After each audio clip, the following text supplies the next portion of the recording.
Hollywood boxers episode కి మీకు స్వాగతం. అప్కమింగ్ గా ఈ ఇయర్ లోని చాలా పెద్ద పెద్ద హాలీవుడ్ ఫిల్మ్స్ రాబోతున్నాయి. ముఖ్యంగా మార్చ్ నుండి అది స్టార్ట్ అవబోతుంది. కాకపోతే ప్రెసెంట్ రన్ అవుతున్న కొన్ని మేజర్ ఫిల్మ్స్ యొక్క పర్ఫార్మెన్స్ బాక్స్ ఆఫీస్ దగ్గర ఏ విధంగా ఉందో క్లారిటీగా ఈ వీడియోలోనే తెలుసుకుందాం.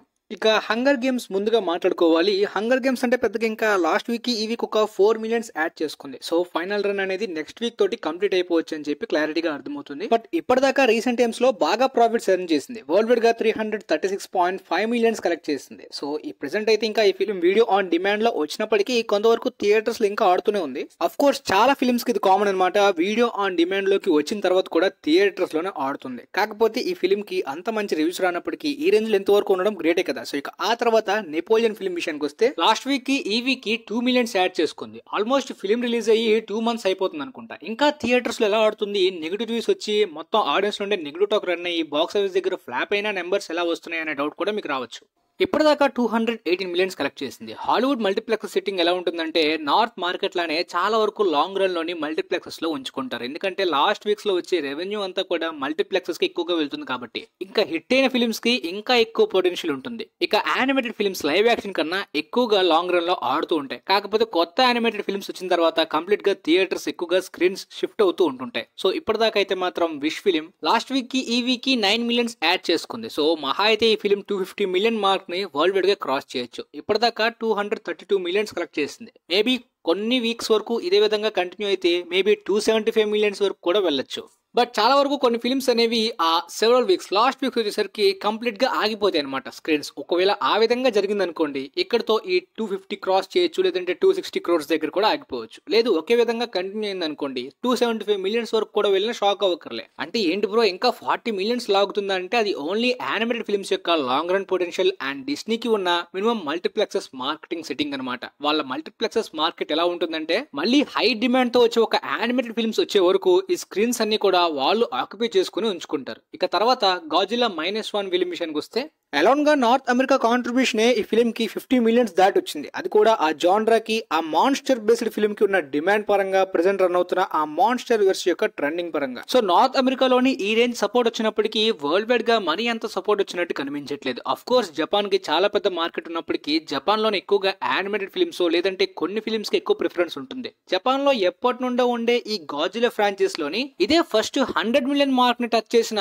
Japanese Godzilla film, highest grossing Japanese Godzilla film అంటున్నారు. దాంతో పాటు గాజిల్లా -1 కి సీక్వెల్ ని కూడా ప్లాన్ చేస్తున్నారు. సో ఆ సీక్వెల్ కి మాత్రం మంచి అటెన్షన్, ప్రమోషన్, వీలైతే హాలీవుడ్ కాస్టింగ్ ని కూడా స్టార్స్ ని యూజ్ చేసుకుని బాగా మార్కెట్ ని ఫోకస్ చేస్తే అప్కమింగ్ గా వచ్చే మాన్స్టర్స్ రేంజ్ బాక్స్ ఆఫీస్ కూడా ఈ ఫిల్మ్స్ కి ఈ రేంజ్ లోని రివ్యూస్ వస్తే ఖచ్చితంగా వస్తాయి. వరల్డ్ వైడ్ గా చాలా మందికి కావాల్సింది అదే, ఒక ఎంటర్టైనింగ్ కమర్షియల్ జోనర్ లోని ఎంత కిక్కిచ్చేలాంటి రివ్యూస్ వస్తే ఖచ్చితంగా ఆడియన్స్ ఎగబడి వెళ్తారు. కాకపోతే ఇండియాలో ఈ ఫిల్మ్ యొక్క రిలీజ్ గురించి ఇంకా క్లారిటీ లేదు. పీవీఆర్ వాళ్ళు అయితే మాత్రం ఆఫ్టర్ పొంగల్ రిలీజ్ చేస్తాం అన్నప్పటికీ ఇంకా దాని మీద ఎలాంటి అప్డేట్ కూడా అఫీషియల్ గా రాలేదు. వస్తే ఖచ్చితంగా థియేటర్స్ కి మెయిల్స్ వస్తాయి. ఆ మెయిల్ చదివిన థియేటర్ మేనేజ్మెంట్ కొంతవరకు న్యూస్ వాళ్ళకి తెలిసిన వాళ్ళకి స్ప్రెడ్ చేస్తారు. వాళ్ళ ద్వారా మనకంటూ ఒక బజ్, న్యూస్, క్లారిటీ అనేది కొన్ని సోర్సెస్ నుండి వస్తుంది. ప్రస్తుతానికి అలాంటి ఏ అప్డేట్ కూడా ఈ ఫిల్మ్ గురించి ఇండియా రిలీజ్ మీద క్లారిటీగా లేదు. అట్లీస్ట్ మొన్నటి దాకా ఒక ఎస్టిమేషన్ డేట్ ఉండేది. ఇప్పుడు ఆ ఎస్టిమేషన్ డేట్ ని కూడా క్రాస్ చేయడం ఇప్పుడు దాని గురించి కూడా ఏమీ లేదు. అండ్ చాలా మంది ఆగలేక పైరసీలో చూస్తున్నారు. నేనైతే ఒక ఫిల్మ్ లవర్ గా వాళ్ళందరికీ రిక్వెస్ట్ చేసేది, సజెస్ట్ చేసేది ఏంటంటే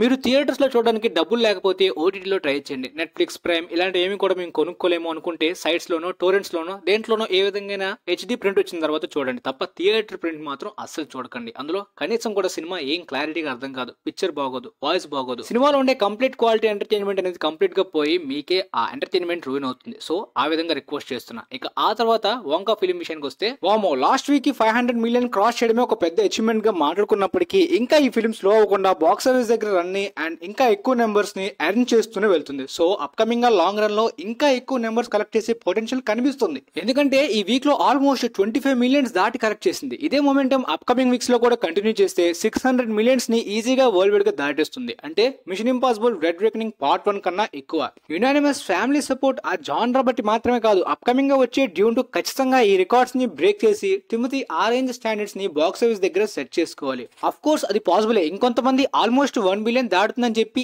ఈజీగా ప్రిడిక్ట్ చేస్తున్నారు. ఒకవేళ ఆ వాళ్ళ ఎస్టిమేషన్స్ రేంజ్ ఫిల్మ్ గానీ ఖచ్చితంగా డ్యూన్ టు సెన్సేషన్ అయిందనుకోండి బాక్స్ ఆఫీస్ దగ్గర కమర్షియల్ గా, నెక్స్ట్ వచ్చే వాంకా 2 గానీ అప్కమింగ్ టిమోథీ పెద్ద ప్రాజెక్ట్స్ గానీ ఖచ్చితంగా ఒక డిఫరెంట్ లెవెల్ స్టాండర్డ్స్ అయితే మాత్రం ఆయన ఏజ్ గ్రూప్ లో ఉండే యాక్టర్స్ తోటి ఒక మంచి స్టార్డమ్ ని సెట్ చేసుకున్నట్టు అవుతుంది. Maximum team super hero films కి సైన్ చేయరు కాబట్టి ఆ సూపర్ హీరో రోల్స్ బట్టి అంటే ఆ సింగిల్ రోల్ కి ఎక్కువ ఇయర్స్, ఎక్కువ ఫ్రాంచైజెస్, ఎక్కువ ఫిల్మ్స్ కేటాయించడం కన్నా ఇలా different franchise films, different films ద్వారా వరల్డ్ వైడ్ గా చాలా కంట్రీస్ లో ఒక different range stardom fan base ని సెట్ చేసుకోవచ్చు. ఇక ఆ తర్వాత ఆక్వామన్ పార్ట్ 2 బాక్స్ ఆఫీస్ విషయానికి వస్తే చాలా మంది కంప్లీట్ గా ఈ వీక్ నా కొలాప్స్ అయిపోతుందని చెప్పి ఎస్టిమేట్ చేశారు. మెయిన్ రీజన్ ఏంటంటే నెగటివ్ రివ్యూస్ అండ్ వాంకా యొక్క ఫ్యామిలీ సపోర్ట్ బట్టి చాలా కంట్రీస్ లో తీసేస్తారు, కంప్లీట్ గా వాష్ అవుట్ అయిపోవచ్చు అనే విధంగా అనుకున్నప్పటికీ ఆల్మోస్ట్ ఈ వీక్ లోనే 21 మిలియన్స్ దాటి కలెక్ట్ చేసింది. అంటే వాంకా చాలా కంట్రీస్ లో డామినేషన్ చూపిస్తున్నప్పటికీ ఫ్యామిలీస్ లోని పాజిటివ్ రివ్యూస్ తోటి, నెగటివ్ రివ్యూస్ తోటి ఈ రేంజ్ అంటే జస్ట్ 4 మిలియన్స్ మాత్రమే లాస్ట్ వీక్ నా 2 ఫిల్మ్స్ కి తేడా అంటే అర్థం చేసుకోవచ్చు ఆక్వామన్ 2 చాలా మంచి హోల్డ్ ని పెట్టుకుందని.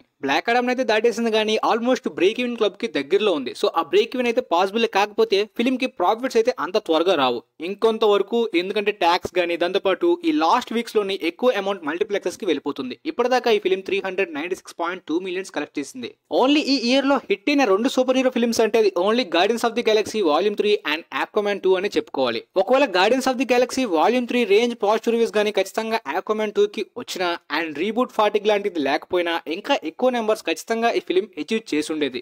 ఇప్పటికీ కూడా రీబూట్ ఫాటిక్ ని ఆల్మోస్ట్ డీసీ కర్స్ ని దాటేసిందని చెప్పాలి. కాకపోతే ఈ ఫిల్మ్ కి ప్రాఫిట్స్ రావడం అనేది అంత ఫాస్ట్ గా రాదని ఎందుకంటానంటే 425 మిలియన్స్ 430 మిలియన్స్ క్రాస్ చేయాలి. మల్టీప్లెక్సెస్ లోని లాస్ట్ గా వచ్చే వీక్స్ లో ఎక్కువ నెంబర్స్ అంటే ఫస్ట్ వీక్ లో కన్నా ఎక్కువగా ఉంటుంది. సో ఆ లాస్ట్ గా వచ్చే అమౌంట్ ఎక్కువ శాతం వాళ్ళకి వెళ్తుంది కాబట్టి చాలా వరకు అక్కడ ఇబ్బంది అవ్వచ్చు. But Warner bros the own distribution అయినప్పటికీ ఈ ట్యాక్స్ కటింగ్ లోనే ఎక్కువగా వాళ్ళకి బ్రేక్ ఈవెన్ అంటే ప్రాఫిట్ జోన్ లోకి వెళ్ళడానికి కొంత గ్రాస్ రావాలి. అంటే థియేట్రికల్ రెంట్, కరెంట్ బిల్ అంతా పోయి మిగిలిన ఆ ట్యాక్స్ కట్ అయిన తర్వాత వచ్చేది ఆ నెట్ ప్రాఫిట్ అనేది వాళ్ళకి వెళ్తుంది అనమాట. నేను చెప్పాను కదా ఇండియన్ బాక్స్ ఆఫీస్ మార్కెట్ ఆ బిజినెస్ ఏ విధంగా ఉంటుందని చెప్పి అన్ని ఇండస్ట్రీస్ గురించి క్లారిటీగా చెప్తున్నాను కదా. సో హాలీవుడ్ కూడా అందులో ఇంక్లూడ్ చేస్తాను. అంటే Hollywood the north market the almost similar గా ఉంటుంది.